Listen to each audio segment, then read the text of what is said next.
Welcome to Penrose Learning, where we make understanding easy. In this video, I will explain how to make bread roast. First, gather your ingredients. You'll need about 1 pound of stale bread, half a pound of cooked meat like chicken or sausage, and 1 cup of mixed vegetables such as onions and bell peppers. Don't forget your favorite herbs and spices for flavor. Ensure you have a large mixing bowl and a baking dish ready. Next, prepare your mixture. Start by cubing your stale bread into 1-inch pieces. In a large bowl, combine the bread cubes with your cooked meat and chopped vegetables.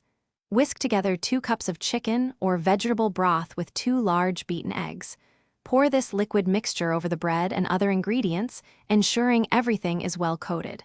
Let it sit for 5 minutes. Now it's time to bake your bread roast. Preheat your oven to 375 degrees Fahrenheit. Lightly grease a 9 by 13-inch baking dish. Transfer the entire bread mixture into the prepared dish, spreading it evenly. Bake for approximately 30 to 40 minutes, or until the top is golden brown and the center is set. A knife inserted should come out clean.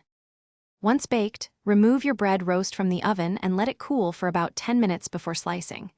This allows it to set properly and makes serving easier. It pairs wonderfully with gravy or a simple side salad. Enjoy your delicious, homemade bread roast.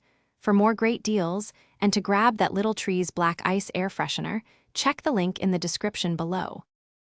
Thanks for watching. If this was helpful, leave a like and consider subscribing. See you next time.